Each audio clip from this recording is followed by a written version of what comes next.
Pernah nggak sih Anda merasa hidup Anda itu kayak jalan di tempat? Anda tahu gitu, di dalam diri tuh ada potensi besar, ada mimpi, ada kapasitas. Tapi rasanya kok semua itu kayak terkunci. Seolah-olah kita ini cuma jadi satu biji saja.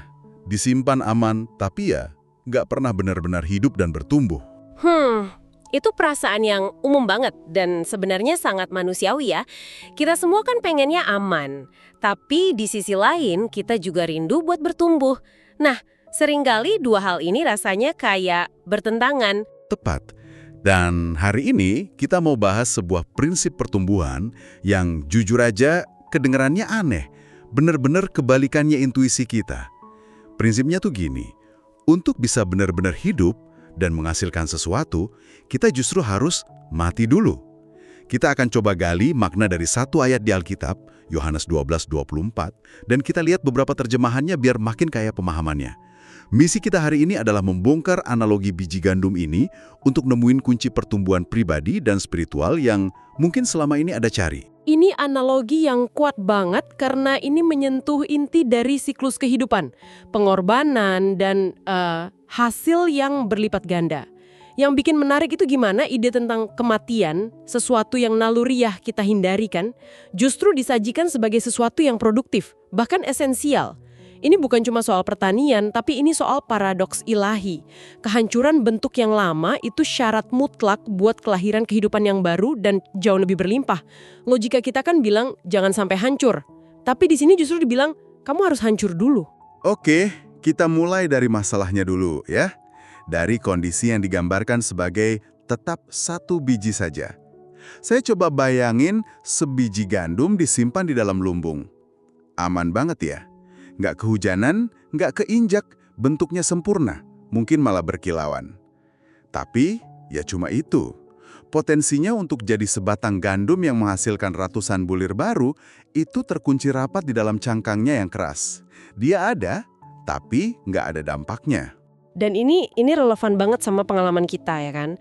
Zona nyaman kita itu lumbungnya. Di sana kan semuanya bisa diprediksi, aman, terkendali.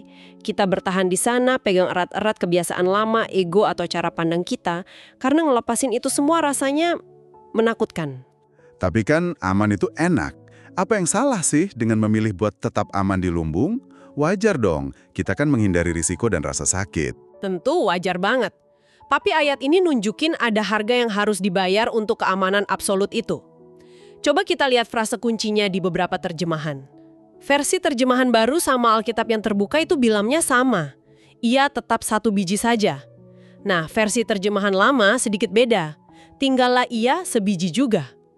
Coba perhatikan penekanannya di kata saja atau juga. Ini bukan cuma soal stagnan, tapi ini soal keterasingan. Keterasingan maksudnya gimana tuh? Biji itu sendirian, terisolasi. Dia nggak terhubung dengan elemen-elemen kehidupan lain. Tanah, air, matahari. Secara spiritual, ini gambaran hidup yang menolak proses yang Tuhan sudah tetapkan. Kita milih keamanan yang semu, padahal kita diciptakan untuk ditanam dan terhubung, untuk memberi dan menerima kehidupan. Jadi, harga dari keamanan di lumbung itu ya kesendirian dan potensi yang nggak pernah terwujud. Sebuah kehidupan yang aman, tapi pada akhirnya sia-sia.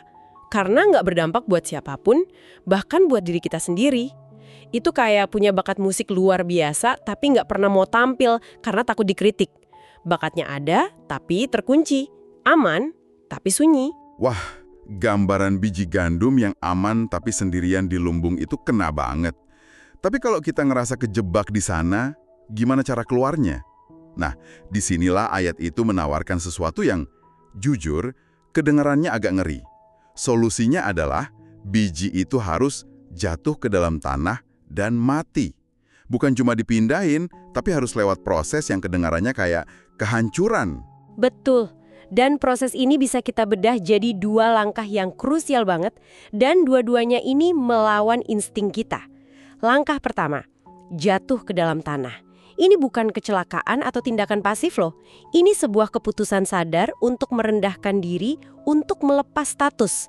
Keluar dari lumbung yang terang dan terkendali, lalu sengaja masuk ke gelapnya tanah yang lembab dan kotor. Wah, itu kan berarti kehilangan kontrol sepenuhnya ya. Siapa yang mau dengan sengaja jatuh ke tempat yang gelap dan nggak pasti kayak gitu. Rasanya seumur hidup kita kan coba buat naik, bukan jatuh. Tepat sekali. Ini tindakan kerentanan yang luar biasa. Ini soal penyerahan diri pada sebuah proses yang lebih besar, yang nggak bisa kita kendalikan. Kita melepaskan genggaman kita. Dalam hidup, ini bisa berarti berani ambil resiko, keluar dari kerjaan yang aman tapi mematikan jiwa, atau berani buka diri dalam sebuah hubungan meski ada resiko terluka. Ini langkah kerelaan untuk jadi rentan dan tunduk pada prosesnya Tuhan. Oke, jadi rentan itu satu hal, tapi kata berikutnya ini yang biasanya bikin orang mundur. Dan mati. Dengerinnya aja udah ngeri. Tunggu dulu deh. Jatuh saya mungkin masih bisa terima. Itu soal kerendahan hati. Tapi mati, itu kedengarannya kayak kalah total. Kenapa prosesnya harus ekstrim itu? Kenapa nggak cukup dengan berubah atau beradaptasi aja? Nah, pertanyaan bagus banget. Karena ini inti dari paradoksnya. Kata mati itu dipakai karena prosesnya lebih radikal dari sekedar berubah. Kalau berubah atau beradaptasi, itu kan artinya identitas lama kita masih ada, cuma sedikit dimodifikasi. Tapi mati itu artinya akhir dari identitas lama. Coba pikirin lagi biji gandum tadi. Apa yang bikin dia jadi biji? Cangkangnya yang keras kan? Cangkang itulah identitasnya. Cangkang itu yang melindungi dia, tapi sekaligus mengurung dia. Nah, supaya kehidupan baru, tunas hijau yang lembut itu bisa muncul, cangkang keras itu harus pecah, hancur, lenyap. Identitasnya sebagai biji yang utuh dan keras harus berakhir. Jadi ini bukan modifikasi, tapi terminasi. Akhir dari sesuatu untuk memulai sesuatu yang sama sekali baru. Persis. Versi terjemahan sederhana Indonesia atau TSI itu ngejelasinnya gampang banget. Untuk menghasilkan banyak gandum, biji itu harus ditanam dan mati, baru bisa tumbuh. Frasa baru bisa di situ nunjukin ini prasyarat mutlak. Nggak ada jalan pintas, nggak ada tunas baru tanpa cangkang yang pecah. Dan dalam hidup kita, kematian ini bisa banyak bentuknya. Ini bukan soal kematian fisik tapi kematian ego. Bisa kasih contoh yang lebih konkret nggak soal kematian ego ini? Kadang kedengarannya abstrak banget. Tentu. Kita semua tahu kan rasanya gimana? Pas lagi debat sama pasangan, terus di lubuk hati kita tahu kita salah. Tapi cangkang ego kita terlalu keras buat sekedar bilang, maaf kamu benar. Nah, kematian atas ego itu adalah saat Anda rela hancurin cangkang harus selalu benar itu demi buah berupa hubungan yang pulih. Rasanya kayak mati kan? Nelan gengsi itu. Tapi dari sanalah keintiman yang baru bisa tumbuh. Ah iya itu. Itu nyata banget rasanya. Rasanya kayak kalah, padahal sebenarnya itu kemenangan buat hubungannya ya. Betul. Contoh lain, seorang pemimpin perusahaan yang bangun bisnisnya dari nol. Model bisnis itu cangkangnya dia, identitasnya. Tapi pasar berubah, model itu udah nggak relevan. Mati buat dia adalah ngelepasin model bisnis yang kayak bayinya sendiri itu, ngakuin kalau caranya udah usang, dan ngebiarin ide-ide baru dari bawahannya buat tumbuh. Itu kematian buat kebanggaan dan rasa kontrolnya. Ini proses melepaskan diri kita yang lama supaya diri kita yang baru bisa lahir. Ini jadi ngingetin saya pas pindah karir beberapa tahun lalu. Saya punya identitas yang kuat di bidang lama. Orang kenal saya ahli di sana. Pindah ke bidang baru itu artinya saya harus mati bagi status itu. Saya harus balik jadi pemula, banyak nanya, banyak salah. Rasanya nggak nyaman banget, kayak cangkang saya pecah berkeping-keping. Tapi dari kematian identitas lama itu, lahir gairah dan keahlian baru yang nggak akan pernah saya temukan kalau saya tetap di lumbung karir saya yang aman. Nah, itu ilustrasi yang sempurna. Anda ngalamin sendiri kalau proses mati itu menyakitkan, tapi mutlak perlu buat pertumbuhan sejati. Anda nggak bisa bawa cangkang lama Anda ke kehidupan yang baru? Oke, prosesnya berat banget.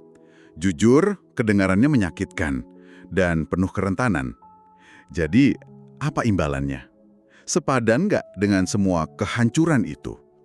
Nah, disinilah ayatnya ngasih janji yang luar biasa. Setelah semua proses itu, jatuh, terpendam, dan mati, dikatakan, tetapi jika ia mati, ia akan menghasilkan banyak buah. Kata banyak itu yang jadi kuncinya. Ya, ini bukan janji penggantian, tapi janji multiplikasi.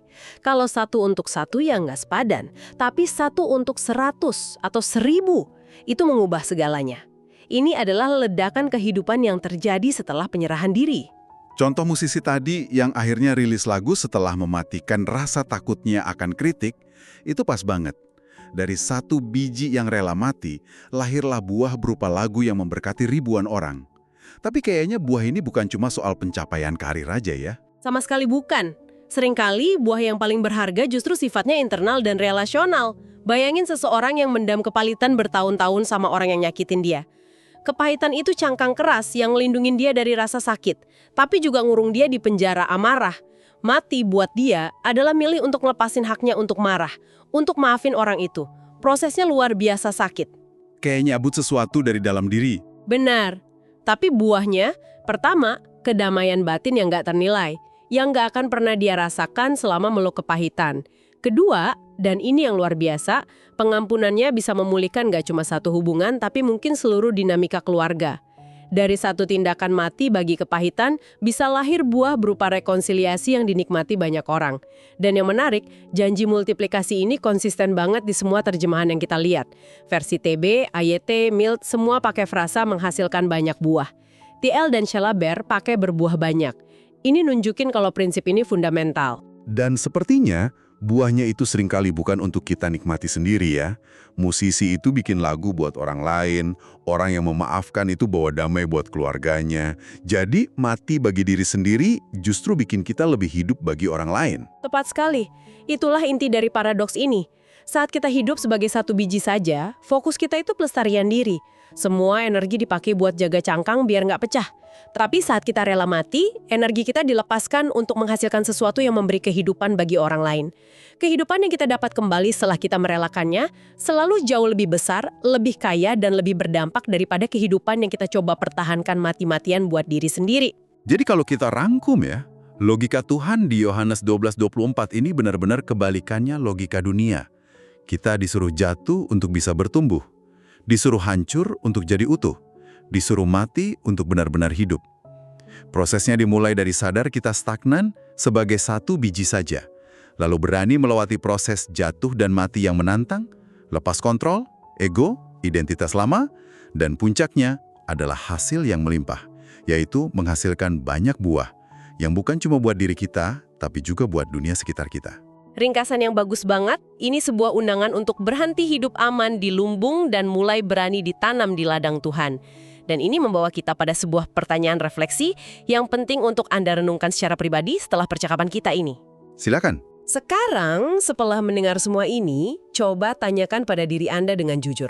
Biji gandum apa dalam hidup saya yang Tuhan minta untuk saya relakan jatuh ke tanah dan mati saat ini? Cangkang keras apa yang sedang Anda pertahankan mati-matian? Mungkin itu ambisi pribadi yang selama ini Anda kejar. Mungkin itu zona nyaman dalam pekerjaan atau hubungan yang sebenarnya sudah nggak sehat lagi. Atau mungkin itu luka masa lalu, kepahitan, atau rasa takut gagal yang Anda peluk erat-erat. Coba renungkan ini. Buah berlimpah seperti apa? Kedamaian, hubungan yang pulih, dampak yang lebih besar yang mungkin sedang menanti di baliknya jika Anda bersedia melalui proses kematian itu. Oke, mari terus belajar dan bertumbuh bersama. Tuhan Yesus memberkati.